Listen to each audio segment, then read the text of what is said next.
Snacks बघू शकता किती सुंदर दिसते. एवढं कुरकुरीत हे स्नॅक्स तयार होतं ना की खाणारे फक्त खातच राहतील. जबरदस्त टेस्टी असे स्नॅक्स बनवायलाही खूप सोपं आहे आणि सर्वात महत्त्वाचं म्हणजे साहित्यही खूप कमी लागतं. एकदम आपल्या घरामध्ये जे उपलब्ध असतं साहित्य त्यामध्येही तुम्ही झटपट स्नॅक्स बनवू शकता. घरी कुठले पाहुणे वगैरे येणार असेल, पार्टी असेल तर हे स्नॅक्स एकदा नक्की बनवून बघा. सर्वांना खूप आवडेल.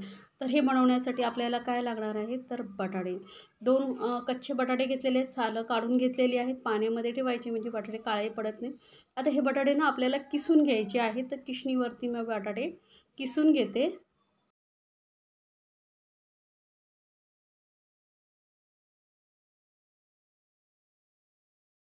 घेऊया म्हणजे स्टार्च निघून जाईल. तर स्वच्छ पाणी येईपर्यंत आपण हे बटाटे धुवून घेतलेले आहेत आणि यामध्ये थोडंसं पाणी घालून आपण याला साईडला ठेवून देऊया. तोपर्यंत पुढे काय करायचं आहे पाहूया. तर एका दुसऱ्या भांड्यामध्ये मी घेतलेला आहे 1 कप रवा. बारीक मोठा कुठलाही असेल रवा तो घेतला तरी चालेल. त्यानंतर अर्धा कप मी बेसन घेते. बेसनमुळे ना हे स्नॅक्स खूप छान लागतं चवीला. फक्त रव्यापासून बनवायचं असेल तरीही बनवू शकता. तर पाव चमचा एवढी मी घालते हळद. कलर खूप छान येतो. तर हळद आणि बेसन आणि रवा हे तिन्ही साहित्यानं आपण मस्त असं एकजीव करून घेऊया. तर बघू शकते तिन्ही साहित्य एकजीव करून घेतल्यानंतर आता यामध्ये घालायचं आहे पाणी. तर पाण्याचं प्रमाणही तुमचं परफेक्ट असलं पाहिजे. त्यासाठी काय करायचं आहे, तुम्हाला ज्या कपाने रवा बेसन मोजून घेणार आहात त्याच कपाने आपल्याला पाणी घ्यायचं आहे. तर 1च कप घ्या म्हणजे सर्व साहित्य प्रमाण घेता येतील.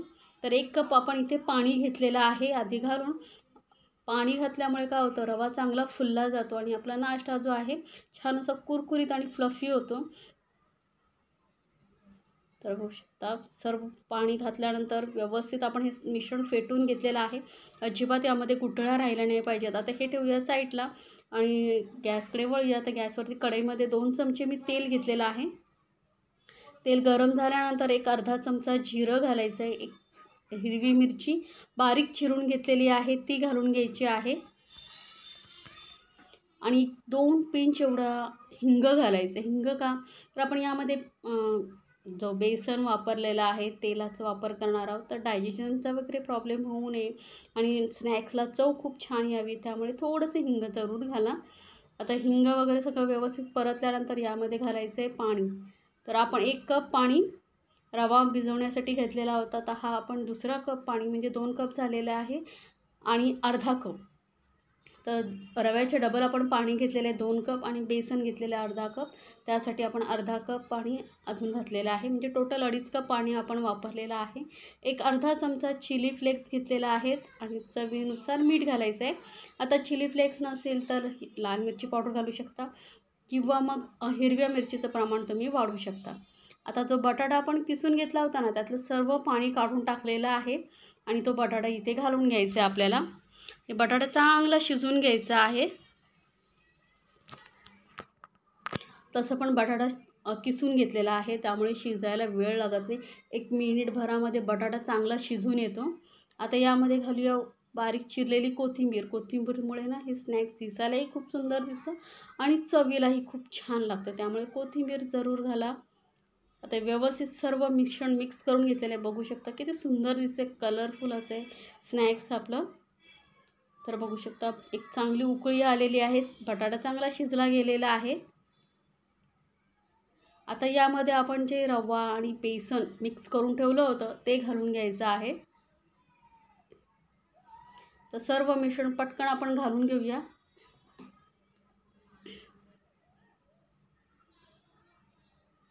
गॅस एकदम मंदवरती ठेवलेला आहे. आता मंद गॅसवरती पटापट मिक्स करून घेऊया कारण आपण यामध्ये रवा घातलेला आहे तो पटकन पाणी शोषून घेतं. बेसनही आहे पटकन घट्ट होतं त्यामुळे मंद गॅस करायचं आणि पटापट मिक्स करून घ्यायचं. तर गॅस फास्ट ठेवला तर काय होईल पटकन एकदम आटलं जाईल. मग रवा बेसन व्यवस्थित शिजणार नाही. त्यामुळे गॅस मंदवरती ठेवायचं आणि पटकन मिक्स करून आपण हे घट्ट होईपर्यंत शिजवून घेणार आहोत. बघू शकता पटकन घट्ट होत आलेलं आहे. चांगला रवा आणि बेसनने पाणी चांगलं शोषून घेतलेलं आहे. आणि असं पॅन किंवा जे कढई तुम्ही घेणार आहात ते सोडेपर्यंत याला शिजवून घ्यायचं आहे. तर बघू शकता पटकन सोडलं जाते, म्हणजे व्यवस्थित मिश्रण शिजलं गेलेलं आहे. गॅस करूया बंद आणि आता एक प्लेट घेतलेली आहे, त्याला ना थोडंसं तेल लावून घेते. तेल लावून घेतल्यामुळे काय होतं, आपण यावरती स्नॅक्स घालणार आहोत, सेट करण्यासाठी ठेवणार आहोत, तर ते पटकन निघून येईल. त्यामुळे तेल लावून घेते किंवा ट्रे वगैरे असेल त्यामध्येही तुम्ही सेट करू शकता.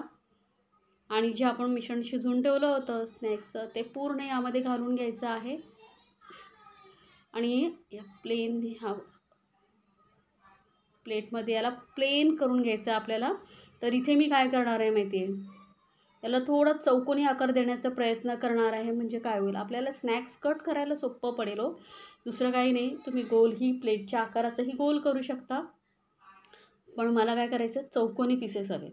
त्यामुळे जर चौकोनीच याला शेप दिला ना तर कट करायला सोपं पडेल. त्यामुळे मी याला चौकोनी शेप करून घेते. आता वरच्या चमच्याला किंवा तुम्ही जे साहित्य वापरणार आहात किंवा प्लेट वाटीने ग्लासनेही याला तुम्ही प्लेन करू शकता. असं पूर्ण प्लेन करून घ्यायचं आणि चौकोनी शेप देण्याचा प्रयत्न करायचा. आता तुम्हाला पीसेस केवढे मोठे छोटे हवे आहेत त्यानुसार तुम्ही कटिंग करू शकता. पण मला ना असं चौकोनी करून कटिंग करून घ्यायचं आहे, त्यामुळे मी थोडं चौकोन देण्याचं शेप केलेलं आहे. आता याला आपल्याला रूम टेम्परेचरवरती सेट करण्यासाठी ठेवायचं आहे. तर हे बघू शकता मिश्रण 10 मिनटामध्ये पूर्ण व्यवस्थित थंड झालेलं आहे, सेट झालेलं आहे. आता याचे मी पीसेस कट करून घेते. तर बघू शकता मस्त सरळ शेप आणि पीसेस तुमच्या आवडीनुसार तुम्ही कट करू शकता. आणि सर्वात महत्त्वाचं म्हणजे काय की हे पीसेस स्नॅक्स ना तुम्ही आता असं कट करून फ्रीजमध्येही स्टोअर करून ठेवू शकता. एखाद्या एअरटाईट डब्यामध्ये भरून ठेवलात ना तर आठवडाभर अजिबात खराब होणार नाही. आणि जेव्हा तुम्हाला खाण्याचं मन होईल तेव्हा तुम्ही पटकन फ्राय करून खाऊ शकता. किंवा घरी समजा पार्टी आहे, पाहुणे येणार असतील तर तुम्ही आदल्या दिवशी बनवून ठेवू शकता. अजिबात खराब होणार नाही, पटकन तुम्ही सर्व करू शकता फ्राय करून. तर ही रेसिपी एकदा नक्की बनवून बघा. तर बघा आपण याला तेल लावून ठेवलं होतं ना खाली प्लेटला, त्यामुळे स्नॅक्स पटकन इझिली निघून येतं.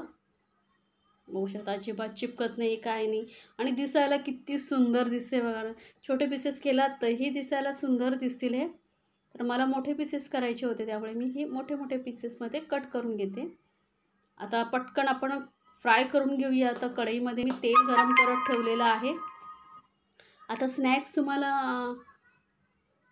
शॅलो फ्रायही करू शकता, डीप फ्रायही करू शकता, जसं तुम्हाला आवडतं तसं फ्राय करू शकता. तर कुरकुरीत होईपर्यंत आपण हे मस्त असं दोन्ही साईडने फ्राय करून घेऊया. गॅस एकदम मीडियमवरती ठेवायचे आणि मीडियम फ्लेमवरती मस्त असं कुरकुरीत होईपर्यंत फ्राय करून घेऊया. आणि जे स्नॅक्स एवढं कुरकुरीत होतं आणि चवीला ते एकदम अप्रतिम लागतं. तर एकदा नक्की बनवा आणि मला कमेंट्समध्ये जरूर सांगा तुम्हाला ही रेसिपी कशी वाटली. तर आता एका साईडने हलकंसं फ्राय झालेलं आहे, पलटून आपण दुसऱ्या साईडने फ्राय करून घेऊया. असं ना थोड्या वेळाने अलटून पलटून आपण याला मस्त कुरकुरीत होईपर्यंत फ्राय करून घेणार आहोत. तर बघू शकता कलर किती सुंदर आलेला आहे. एका साईडने व्यवस्थित फ्राय झालेलं आहे, दुसऱ्या साईडनेही फ्राय करून घेऊया. थोडंसं असं लालसर होईपर्यंतच फ्राय करा, म्हणजे काय होईल स्नॅक जे आहे ना थोडं आतपर्यंत व्यवस्थित फ्राय होईल. नाहीतर काय होईल, जर हाय फ्लेमवरती तुम्ही फ्राय करायला गेलात तर बाहेरून तर फ्राय होईल हो, पण आतून कच्चं राहील आणि मग ती खाण्यासाठी मजा येणार नाही. त्यामुळे एकदम मीडियम फ्लेमवरती मस्त असं आहे बघू शकता, बाहेरून कुरकुरीत आणि आतूनही मस्त कुरकुरीत होईपर्यंत मी फ्राय करून घेतलेला आहे. स्नॅक्स बघू शकता किती सुंदर दिसते आणि किती कुरकुरीत झालेले आवाज ऐकू शकता तुम्ही. तर नक्की बनवा आणि मला कमेंट्समध्ये जरूर सांगा तुम्हाला ही रेसिपी कशी वाटली. आणि अशा छान छान रेसिपीसाठी आपल्या चॅनलला सबस्क्राईब करायलाही विसरू नका. सोबतच बेल आयकॉनवरती नक्की क्लिक करा, म्हणजे माझ्या नवीन रेसिपीची नोटिफिकेशन लगेचच तुमच्यापर्यंत पोहोचेल.